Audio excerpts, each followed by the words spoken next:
Hello, hello, hello. Welcome in. It's Birds of a Feather Podcast with your boy Q City. Your boy Taj Bravado. And this is the betting pod for week 4. Time is flying. Let's just get it out the way. All right, let's rip the band-aid off. But last week was rough. Last week was rough for everybody, really. But like, hey, bro, we ain't have a good week last week, bro. I'm not gonna lie to you. It was tough. Yeah. I would say get your 0-5 weeks out the way while you can, right?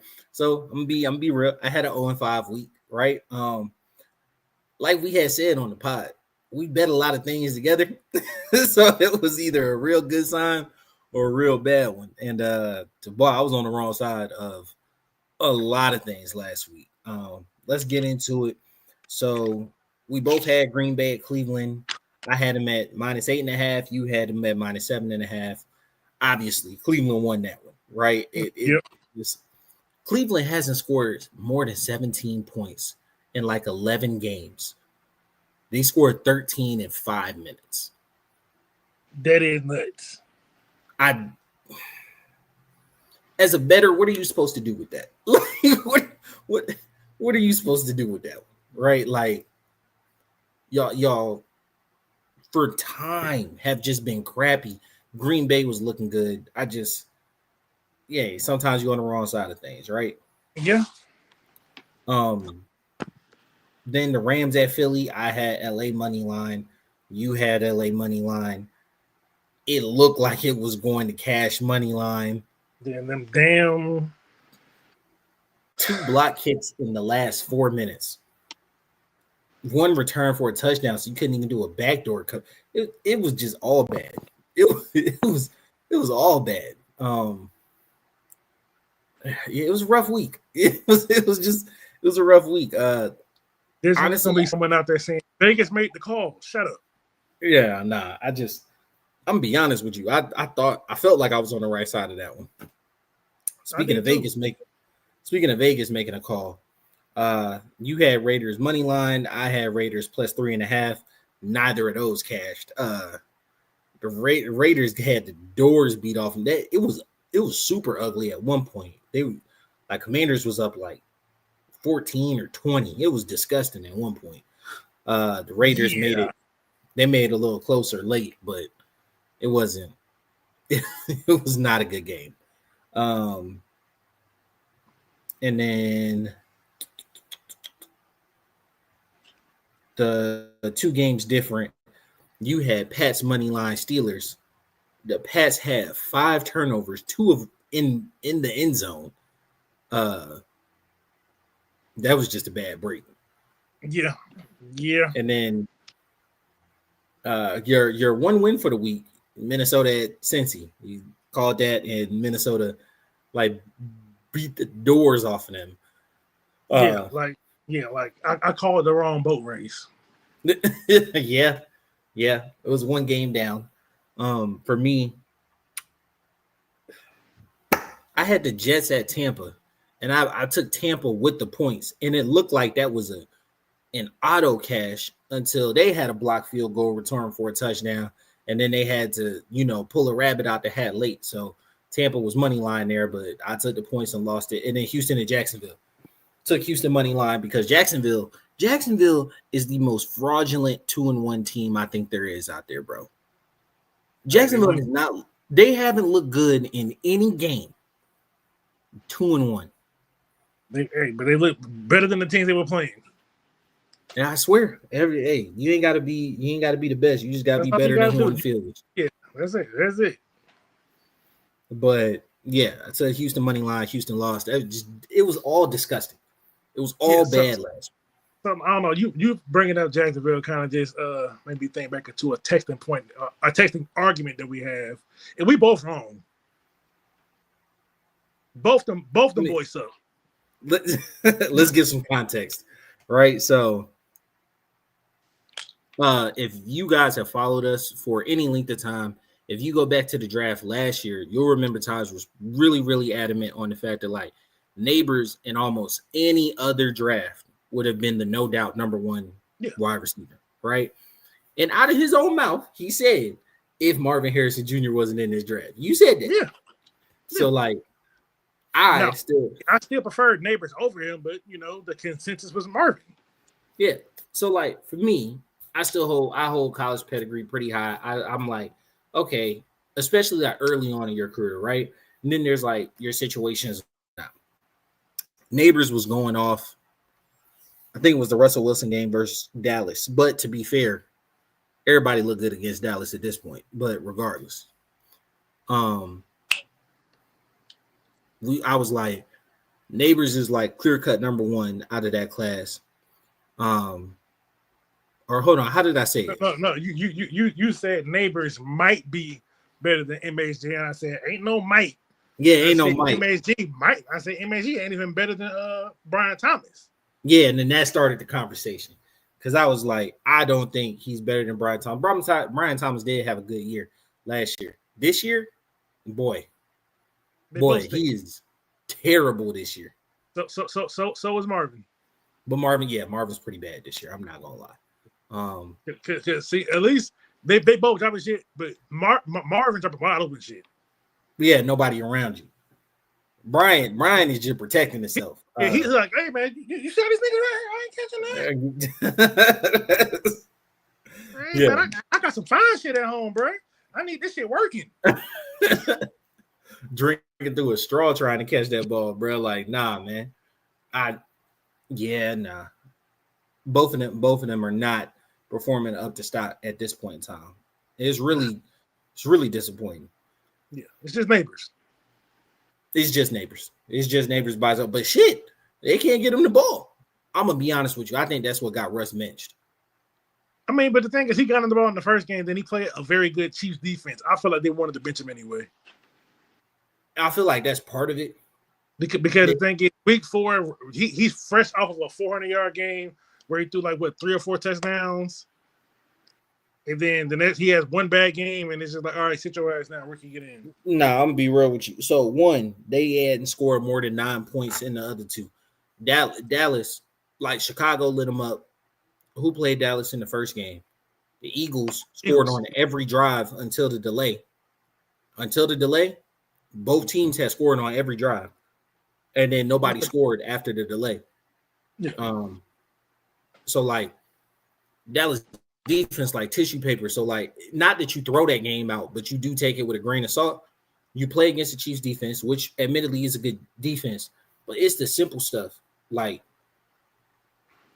I don't want to steal nobody take. Chris Broussard is the one that said this, but like, it really did stick with me because it made me think about my playing experience. He was like, when the ball hit the crossbar, you might have lost the locker room, like the offensive portion of the locker room. Like, people really could just like stop believing in you because like on 4th down, you didn't even put the ball in play because it was one of two things. You either threw that ball, you either threw it away, or like you threw it away on 4th down, which is just it's a cardinal sin, or you threw it so bad that it missed and hit the crossbar. And either way, it's just bad regardless.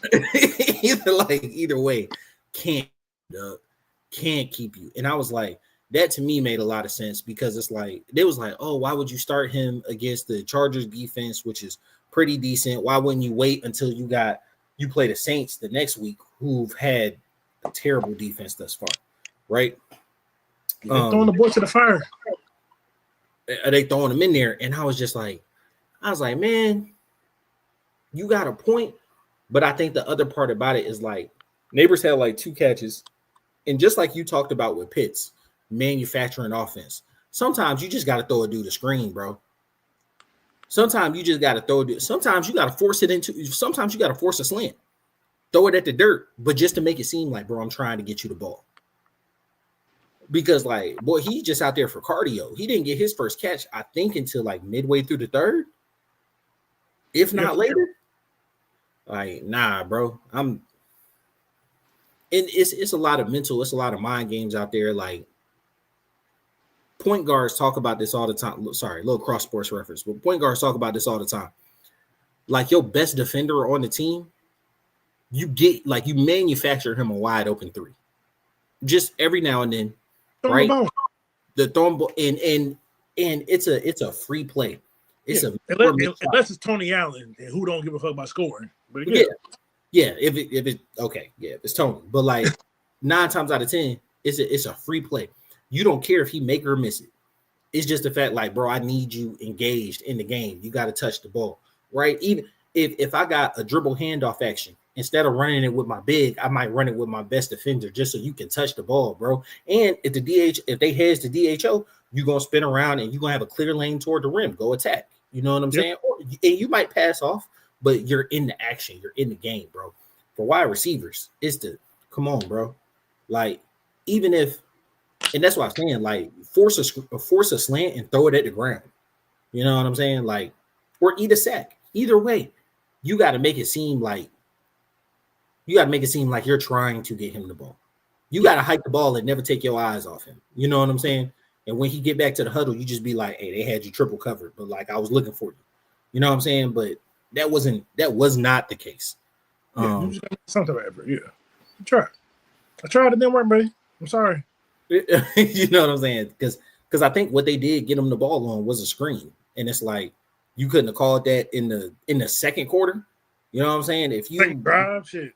Yeah, if you go through the whole first, well, no, because like first 15 scripted, right? And if they're shadowing, like if they're rolling 2 over to him, okay, cool. He's not open. These are our scripted plays.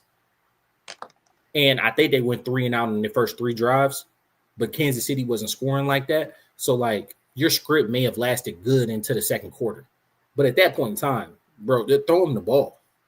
Yeah. But yeah, that's why I think that the crossbar, all of that they was just like, nah, can't do it. And I'm surprised they didn't go to Jameis, to be honest. But they see it from on guessing stuff. Either way it go, if it don't work, they both get fired. So I think he's toast anyway. Like I think toast. You want to the rookie. Yeah, want to the rookie. It's over with. Yeah. The only way he's saved is if they make the play. If this rookie come out being Mahomes, that's the only thing they save him. That's the only thing. And they're 0-3 right now. The odds of making a playoff. And to be honest, I don't think they got to make the playoffs. But he got to look damn good, bro. 8-9, 7-10, maybe. It depends on how they finish the season, right? Yeah. If they got some good momentum on them last 2 games, that might save them. If they don't, then it like 7-10. Maybe like if you start out 0-6, which is definitely on the board, and you end the season 7-10, you might save your job. But if you and it's shaping up to be another 3-4 win season, out of there, big dog. Yeah. And they're just repeating the process of what happened to Daniel Jones, the guy that drafted you. You fire him, and now your guy has 2 head coaches in the first 2 years. Dangerous. So let's get into the Falcons game. We could not have called it more wrong. We could not have called it more wrong. Like we both had Atlanta money line. I haven't talked about man, look. All right, let's move on. we ain't got to talk about it no more. Like, just go over, bro. Like, for me, Penix over 220, no. London over 70, no. Pitts over 40, no. Chuba Hubbard over 80 yards. So here's what pissed me off, because I remember this. Pitts had 38 yards. Pitts had 38 or 39 yards. He was right there. And then Chuba Hubbard, he had 39 yards. And then Chuba Hubbard had 73. Huh? 73. 73. I said, you dirty motherfucker. No. You want to know what screwed me? Pitt's longest catch was 16? No, 17. I needed 17 and a half. Half, yeah, bro. So no, I got 3 of them though. London, 5.5 catches. He had 5. Mm-hmm. Tevin Miller, 8.5 targets. He had 8. I was 0.5 off of everything. Oh man, hey, that half an inch make a difference, big dog. That 0.5 make a difference. Yeah, and then Penix over 33 as his longest pass. No, he was checked down, Charlie. Bijan over 82 and a half rush yards. He ain't come close. I had team under 200 yards rushing. We hit that pretty decently, as you can probably tell. Yeah, so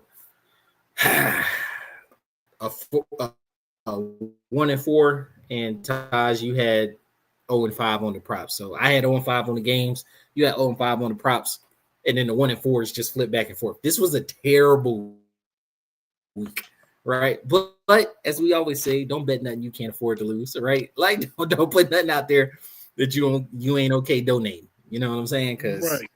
But that shit was tough. Very. But we go on to next week.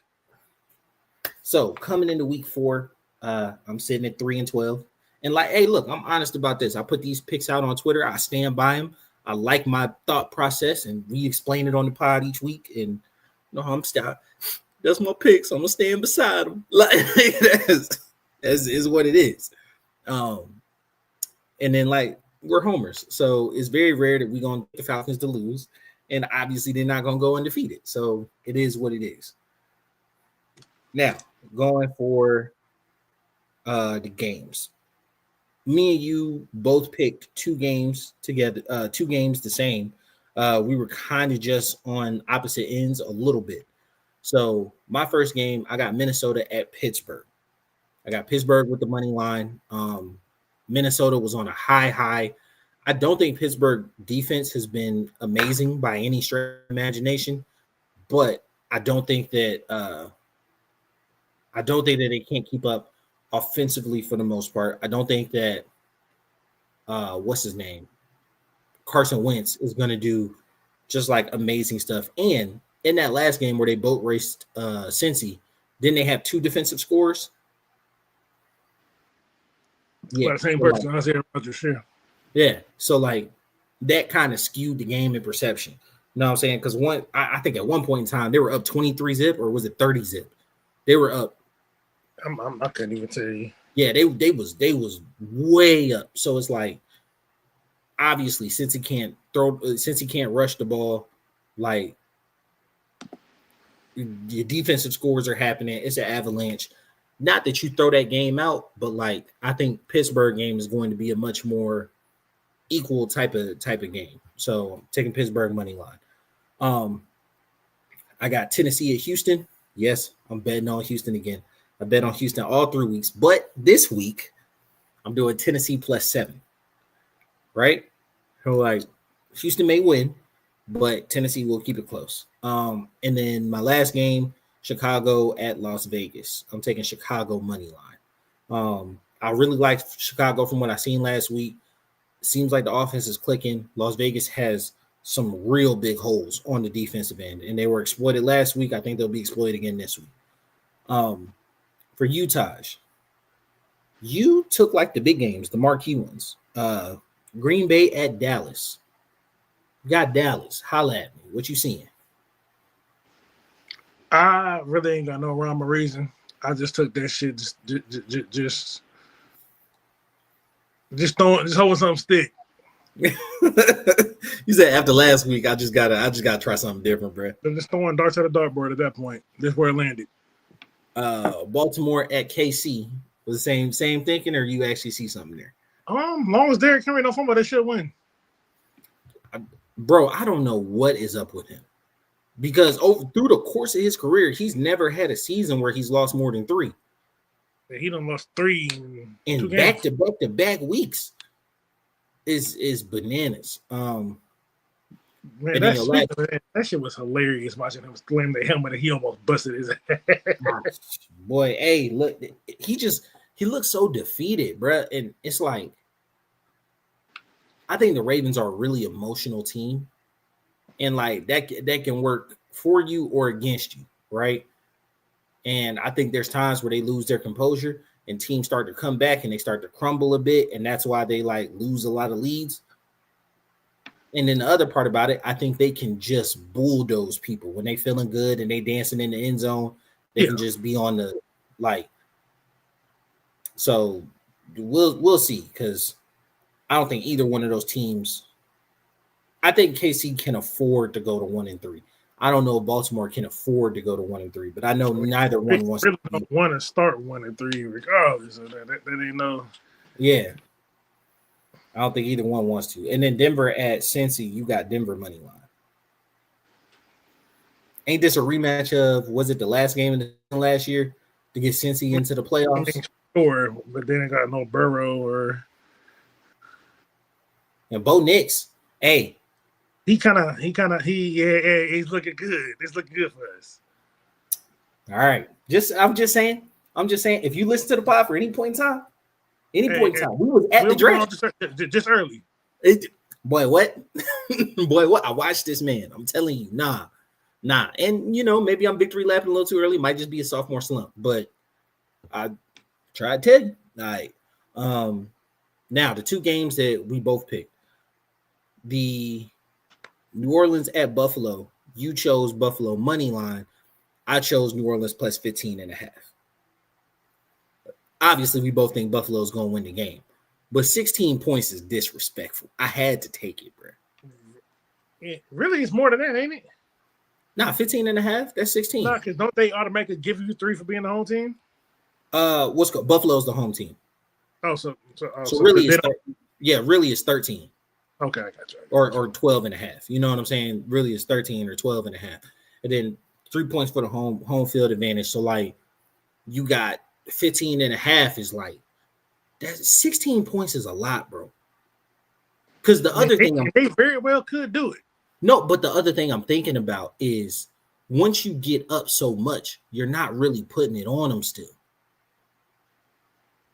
In my mind, that's my thinking. Is that like no? When I get up, I like to keep on putting it down, but that's I can't with you, bro. I can't with you. But nah, man, like if they're up 24-0, right? Or they up 24-7, and it is obvious that like New Orleans can't score, and then New Orleans gets a little field goal late, you know what I'm saying, to cut it to 14, that's a win.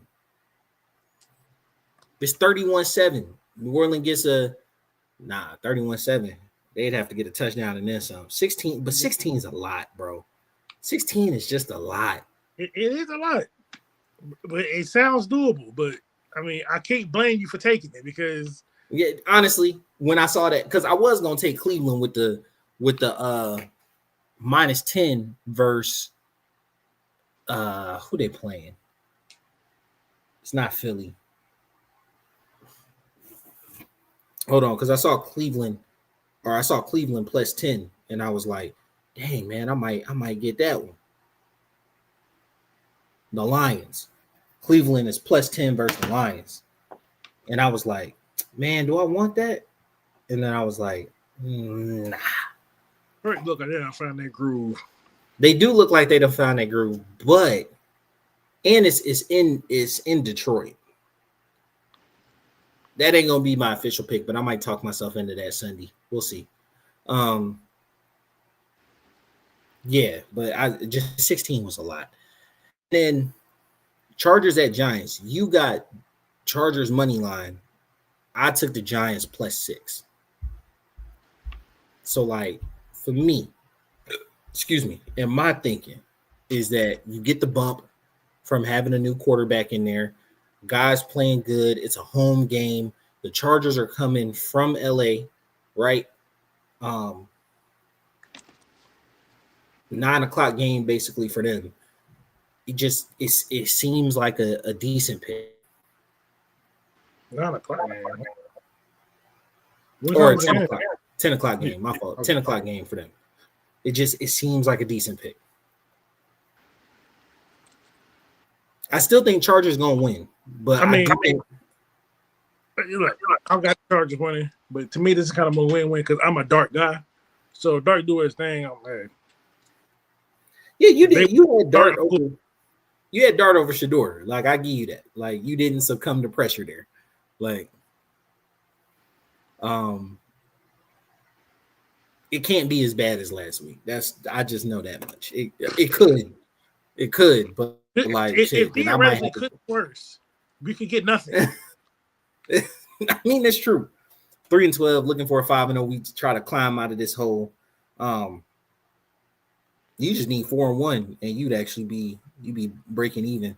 But regardless, let's get into the Falcons pick. But we bumping up against you. We been jabberjawed. We're 1-2 on the Falcons picks. The line is 1.5. We both took Atlanta just money line. So we both got Bijan anytime touchdown. You got Pitts at 37.5 receiving yards. I got him at 40. You got Penix at 226.5. I got him at 210. And so those are kind of like ours together, where it seems like we're telling the story of like it should be an offensive showcase, like coming back in, right? Like the offense should wake back up and get back on track, right? You've got Mooney getting at least 45 yards receiving. I've got London getting his first touchdown of the season. I feel like it's been a while since he hit the end zone, and I feel like this is a game where they start to acclimate him high back into the offense. We spoke about it on the Falcons pod. Yes, they let go of Ike Hilliard, but it's not that they let him go. It's who they promoted to that position, right? So give us some insight on that one, Taj. Well, I mean, I really ain't got much insight on it. I don't think that shit really too much matter, to be honest. Well, no, about like the option routes and the QB seeing the same thing. Oh, yeah. I mean, the option routes matter and all that, but it's just like, I don't know if that's a receiver coach thing or a scheme thing. I don't know who that's on. It's just a scapegoat ultimately, but the receivers weren't without issues. They weren't coached right. So, like, yeah, they were not on the same page with the quarterback, which is an issue. So I guess the thought process behind it to me is like, okay, we're going to take a quarterback back to where he was, and so the receivers and quarterback can be on the same perspective, so he can give them, okay, this is what the quarterback wants to see, not hearing like, as a receiver, this is what we want to do. No. So putting the receiver coach back into the receiver spot probably going to allow them to think more like the quarterback so they can see the coverages the same way. Because if I had to guess, he was probably teaching them the coverages wrong. And that's probably why they are where they are. And I think you can see it because, like I said, the tape was not kind to Penix at all. But I will say, like one route on London, like really sticks out on me. London came and sat down toward the barrier, and you see Penix's throw like literally lead him up the field, right? But the safety was like, had to be like 15 yards away. So it's not like you were in imminent danger, right? It was one of those catch the ball heading up the sideline and then, make a play. If you get hit out at the 20, at the 30, all right, cool, but like head upfield. And I think that's one of those, like you were talking about, you just read the coverage wrong. Y'all not seeing the same things. And there's kind of just like miscommunication there. Yeah. And if the receivers have the leeway kind of to read and react, then it's imperative they're on the same page as a quarterback. Absolutely. And then the last one to pick. So if you guys have noticed the theme, we do 4 picks for the Falcons and 1 pick on the other team. There was almost nothing to pick. Like, there was almost nothing to pick because I guess they don't know who's playing or anything like that. So the only thing I got was the longest field goal, Washington, and you had Gay at plus 1.5 field goal. You gotta say the first name out there, just Matt Gay. And you had Gay. So You're right. You had Matt Gay at 1.5 plus on the field goal. That sound wild, but yeah. And Taj had Gay. Like, whoa, wait a minute. Wait a minute. Yeah, so the picks aren't terrible. You need a 5-0 week. I need a 4-1 week to get back on track there. But I do expect an offensive showcase to be put back on, that the team come out with fire. They're able to hit on a lot of cylinders. And if Mariota's playing, we should be able to dominate this game. The offense doesn't change much for them, but like we know intimately how flustered Mariota can get, even when he breaks the pocket, right? Yeah, but So it's like, just a matter of can't be flustering. exactly, right? And that defense got to get back to really another showing of Minnesota night, but I think that leads to a question that, me and you explored on the pod. Is JJ an NFL caliber quarterback? Did our defense just look good against somebody who truly wasn't good? I mean, the defense has looked fine versus all the quarterbacks. You mean Baker? They've held him to 160. But they haven't looked like that. They haven't looked like that. Yeah, because the offense was moving the ball, so they didn't have to deal with defending short fields. Which is what we ran into versus the Panthers. Can't run into that again. The defense is doing the. I mean, the thing is that Panthers game could have been way worse. Like, yeah, it could have been way worse. But like I said, film wasn't kind. It could have easily been that Minnesota game. Just Minnesota versus Bengals. Yeah. It could have easily been like 48-10 or some shit like that. So hey, it is what it is. But yeah. Yeah, the film wasn't kind, but we all had a bad week. We had a bad week betting. The Falcons had a bad week on the field. It was all bad. Let's hop back on it. We're going to get back on it this week. Follow us on all social media platforms. Make sure you hit that bell so you're alerted when we go live. Taj? Yeah, that's not supposed to shout something out. Wear condoms. Kids are bad. Nigga. The stream. Oh man, I ain't worried. I gotta get that set up first. Let me get that set up. My God. All right. Well, why was wear condoms the first? I didn't know what you was talking about. Jesus, my God. I mean, I should take that advice. I got too many kids as is. Anyway, it's been your boy Q City. Your boy Taj Bravado. And we out. Peace. I didn't know what the hell you was talking about.